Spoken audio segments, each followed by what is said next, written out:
Bien-aimés dans le Seigneur, bienvenue sur Tout Rétabli, la chaîne où nous apprenons à vivre selon l'évangile du Christ. Et aujourd'hui, nous allons plonger ensemble dans la vérité de la parole de Dieu. Notre thème est intitulé La vraie conversion, un changement radical. Aujourd'hui, beaucoup se disent chrétiens simplement parce qu'ils ont écouté un sermon, levé la main dans une veillée ou reçu un verset biblique.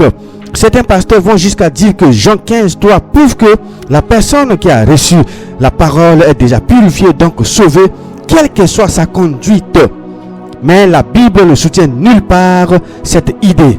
La vraie conversion, c'est une transformation radicale, visible, durable, qui change la manière de penser, de parler, de vivre. C'est une mort à soi-même, une nouvelle naissance, une obéissance concrète à la parole de Dieu. 1 Jean 15, verset 3 nous dit, la parole purifie, mais dans le cadre bien précis. Nous lisons, Jean 15 toujours, verset 3, déjà vous êtes purs à cause de la parole que je vous ai annoncée. Jésus parle ici à des disciples, à ses disciples qui ont abandonné leur filet, leur carrière, leur ancienne vie pour le suivre. Ce n'est pas une purification passive, mais le fruit d'une marche active de l'obéissance. Mais Jésus ne s'arrête pas là. Il continue. Dans verset 4, il dit « Demeurez en moi et je demeurerai en vous ».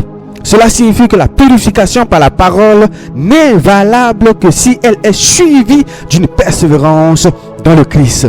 Le verbe demeurer implique une constance, une fidélité et une marche continue. Sans fruit, même ceux en Christ peuvent être rétanchés. Jean 15, cette fois-ci au verset 2, tout sarment qui est en moi et qui ne porte pas de fruit, il le rétanche. Cela veut dire clairement que on peut être dans le Christ, dans l'église, dans la parole et être rétanché si la parole reçue ne produit pas de fruits visibles.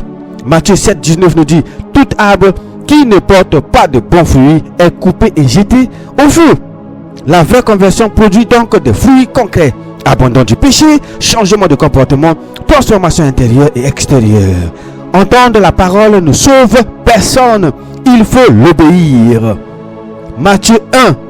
Jacques 1, verset 22 nous dit, mettez en pratique la parole et ne vous bornez pas à l'écouter en vous trompant vous-même. 1 Jean 2, 4. Celui qui dit je l'ai connu et qui ne garde pas ses commandements est un menteur. Luc 6, 46. Pourquoi m'appelez-vous Seigneur, Seigneur et ne faites pas ce que je dis? Recevoir la parole, écouter les prédications, lire la Bible ne sauve personne si cela ne se traduit pas par une vie de soumission réelle à Dieu. La vraie conversion change le cœur, la langue, les actes, les relations et les priorités. Judas a aussi entendu la parole, mais il a été perdu. Dans Jean 13, verset 10 à 11, vous êtes purs, mais non pas tous, car il connaissait celui qui le livrerait. Judas a suivi Jésus, a entendu ses enseignements, vécu dans sa présence, mais son cœur est resté attaché à l'argent, au vol et à la trahison. Cela prouve que recevoir la parole ne suffit pas. La vraie conversion est une nouvelle naissance. 2 Corinthiens 5, verset 17 nous dit, si quelqu'un est en Christ, il est une nouvelle créature. Les choses anciennes sont passées, voici toutes choses sont devenues nouvelles. 1 Jean 3, verset 6. Quiconque demeure en lui ne pêche point. Quiconque pêche ne l'a pas vu et ne l'a pas connu. 1 Jean 3, verset 9 à 10. Quiconque est né de Dieu ne pratique pas le péché. C'est par là que reconnaissent les enfants de Dieu et les enfants du diable. La vraie conversion réelle ne cohabite pas avec une vie charnelle. Il ne s'agit pas d'être parfait du jour au lendemain, mais d'être délivré de l'esclavage du péché et d'en être transformé de façon visible. Alléluia. Jean 15, verset 3 ne garantit rien sans persévérance et ne doit jamais être isolé de son contexte. Jésus dit, vous êtes purs, oui, mais ensuite il dit, demeurez en moi, sinon vous serez rétanchés. Celui qui ne porte pas de fruits est rejeté, est jeté au feu. La vraie conversion ne se résume pas à un verset reçu ou à une émotion ressentie. C'est une repentance authentique, une foi vivante et une obéissance constante à la parole du Seigneur. Sans cela, la parole reçue reste stérile et le salut n'est pas acquis. C'est pourquoi Jésus prie en disant dans Jean 17, sanctifie-les par ta vérité, ta parole est la vérité. Ici encore, ce verset est souvent mal compris. Certains y voient une déclaration définitive de salut, comme si le fait d'avoir entendu la vérité équivalait déjà à être sanctifié pour toujours. Mais ce n'est pas ce que Jésus a dit. Il ne déclare pas, ils sont sanctifiés, il demande au Père, sanctifie-les. Cela signifie que la sanctification est un processus, une œuvre de séparation, de transformation continue. Et ce processus est accompli par la vérité, c'est-à-dire par la parole de Dieu, à condition qu'on s'y soumette. La sanctification, une séparation réelle d'avec le monde. Sanctifier, c'est mettre à part, rendre pur, séparé de ce qui est souillé. Mais aujourd'hui, combien de chrétiens disent avoir été sanctifiés tout en vivant exactement comme le monde? Même langage, même désir, même fréquentation, même passion, même compromis. 1 Thessaloniciens 4, verset 3 à 4 nous dit, ce que Dieu veut, c'est votre sanctification.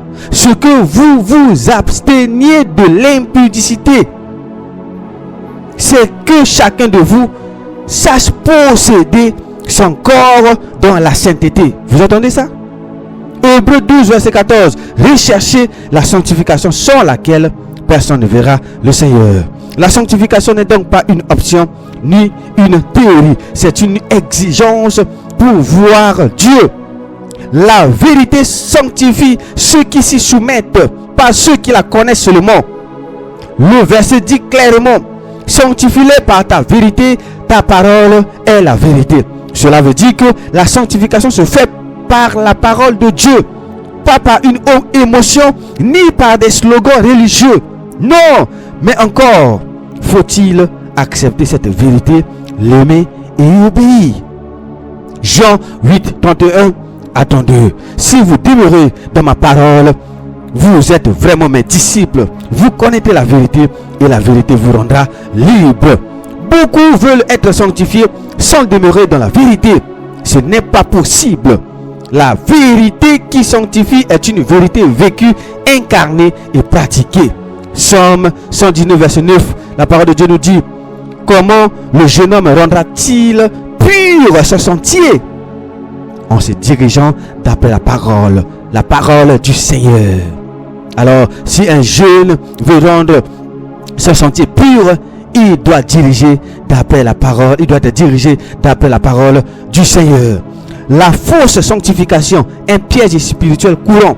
Aujourd'hui, certains prêchent une grâce qui sanctifie sans renoncement, une parole qui purifie sans changement de vie, un salut qui garantit une vie éternelle, même dans l'impudicité, dans l'adultère ou dans le mensonge. Mais la Bible dit clairement dans Tite 2, 11 à 12, la grâce de Dieu nous enseigne à renoncer à l'impiété et aux convoitises modernes. Écoutez bien. La grâce de Dieu nous enseigne à renoncer à l'impiété et aux convoitises mondaines pour vivre dans le siècle présent selon la sagesse, la justice et la piété. Qu'est-ce que vous ne voulez pas comprendre par là? Si ce que quelqu'un appelle grâce ne l'amène pas à renoncer à l'impureté, à la jalousie, à l'orgueil, à l'adultère, à la cupidité, alors ce n'est pas la grâce de Dieu, c'est une autre grâce. Et si ce qu'il appelle sanctification ne produit aucune séparation d'avec le monde, alors c'est qu'une illusion religieuse. Jésus a dit, sanctifie-les par ta vérité, pas par un statut religieux, pas par une appartenance à une église. Celui qui prétend être sanctifié mais continue à vivre dans le mensonge, la convoitise ou l'impureté se ment à lui-même. La vraie sanctification est la preuve visible de la vraie conversion. Et sans elle, personne ne verra le Seigneur.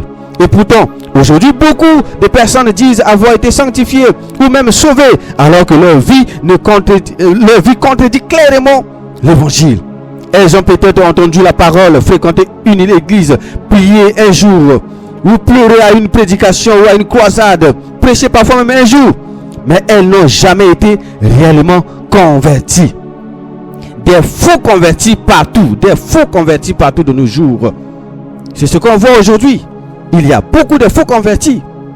Une génération trompée par les apparences. Matthieu 7, verset 21 nous dit quoi? Ceux qui me disent Seigneur, Seigneur, n'entreront pas tous dans le royaume de Dieu, mais seulement celui-là qui fait la volonté de mon Père.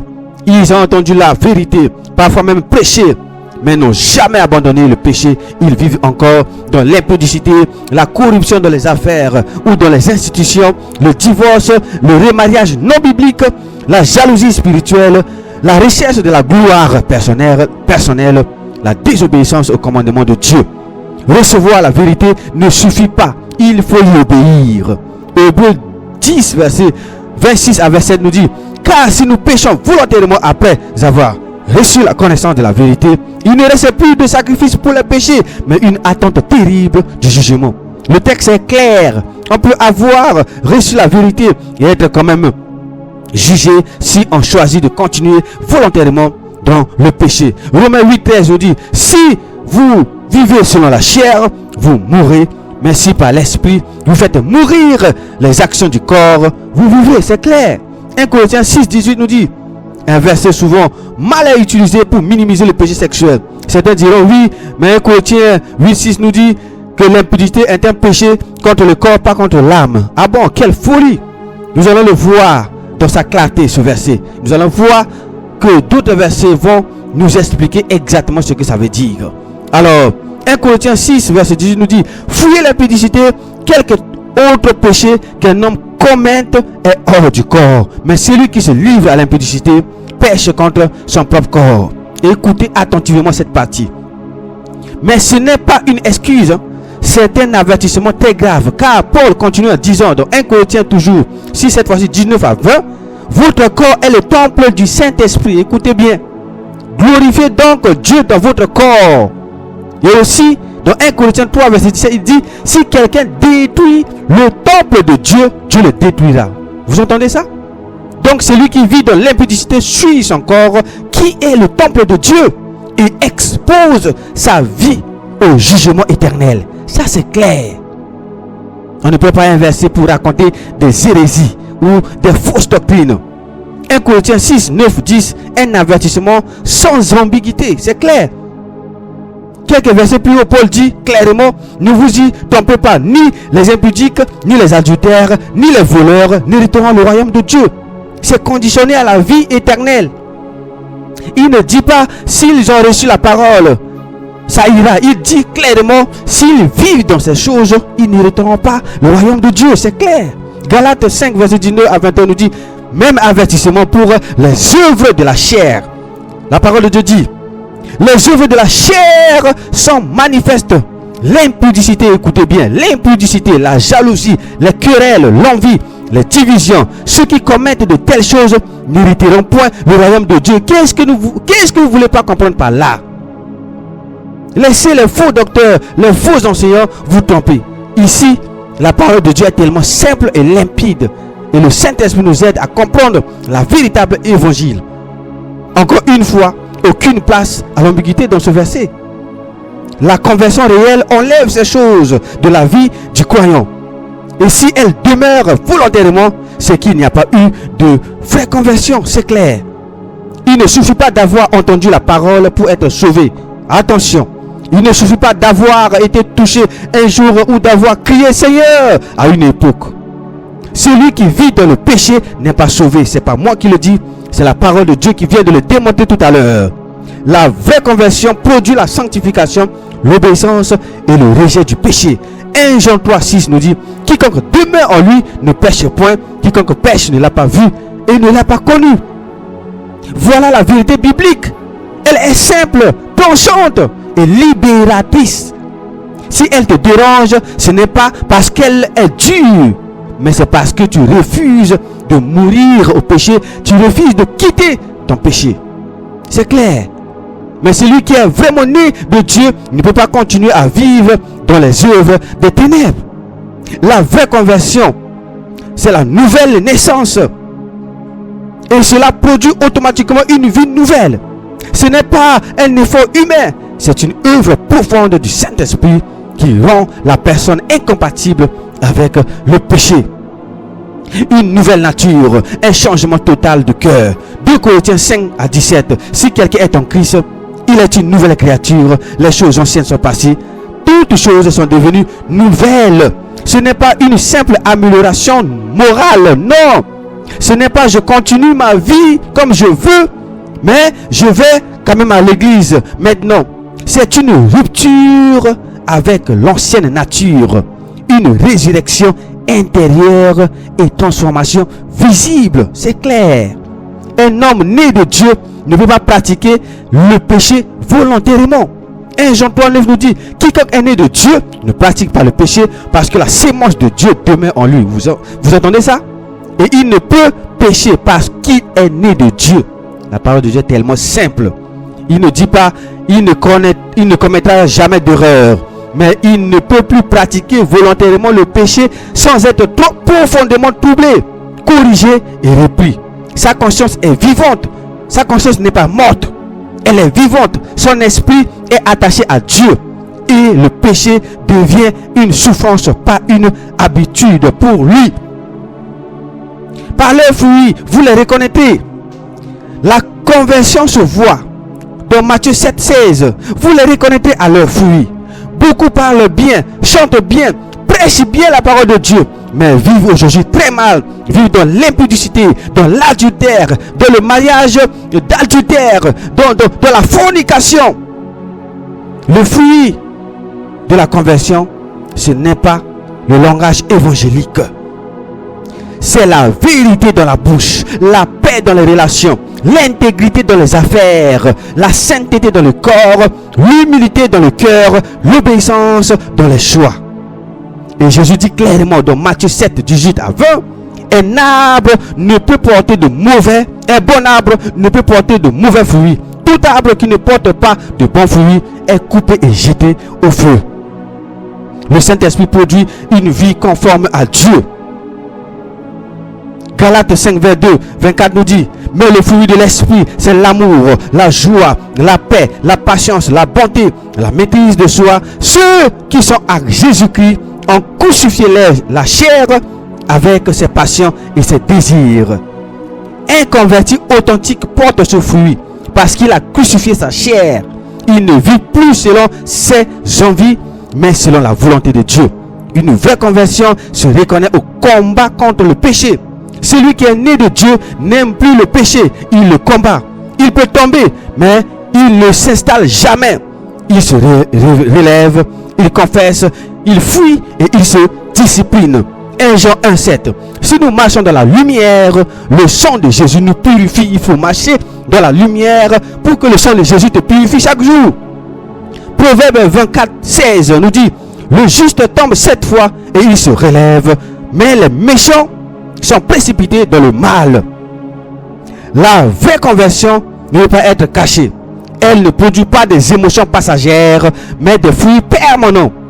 Elle ne change pas seulement de vocabulaire, mais toute la manière de vivre. Et elle rend l'âme incompatible avec le péché, même s'il y a des combats.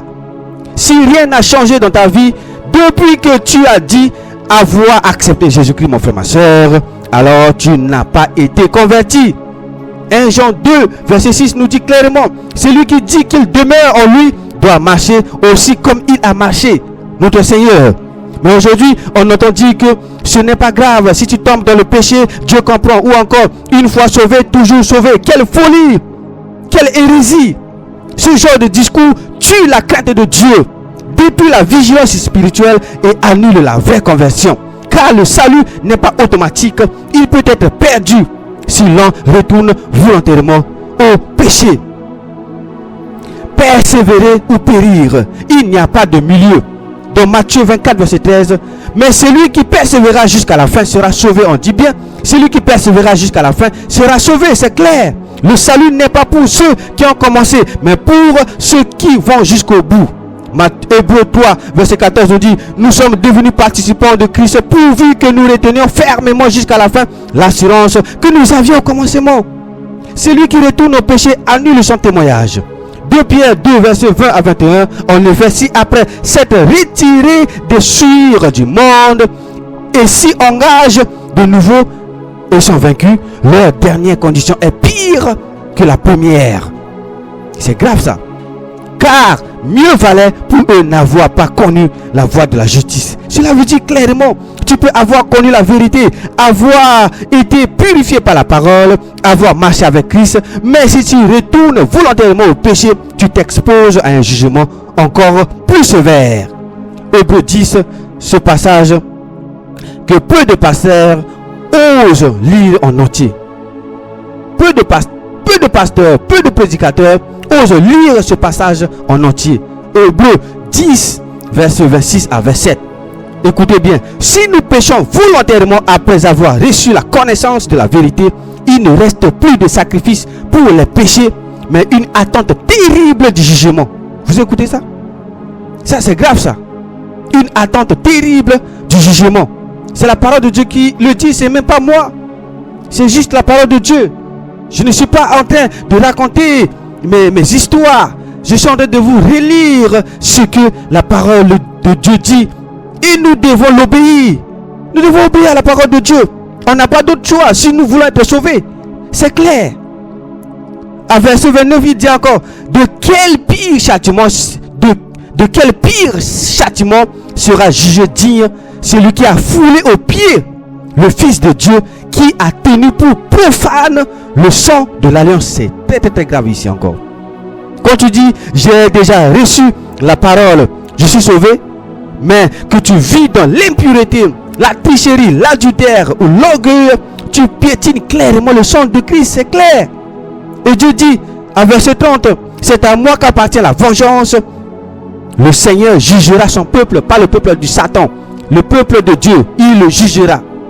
Ton nom peut être effacé du livre de vie. Apocalypse 3, verset 5. Celui qui vaincra, je n'effacerai point son nom du livre de vie. Cela signifie que ceux qui ne vainquent pas peuvent être effacés. Tu peux être inscrit un jour et effacé si tu vis dans le compromis, dans le péché, dans l'adultère. Travaille à ton salut avec crainte.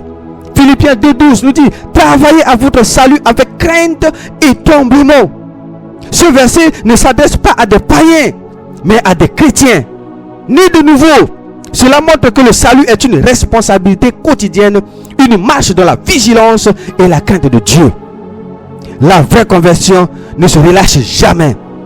La vraie conversion n'est pas un événement du passé, c'est une vie d'aujourd'hui, vécue dans la foi, la repentance, l'obéissance et la persévérance. Matthieu 7, 13 à 14. Entrez par la porte étroite, car étroite est la porte resserrée, le chemin, et il y en a peu qui le trouvent. C'est clair, le chemin est resserré. Il demande de renoncement. Il exige une séparation. Ce n'est pas un chemin large, joyeux, tranquille. Qu'on ne vous montre pas. C'est un chemin de croix, mais il conduit à la vie éternelle.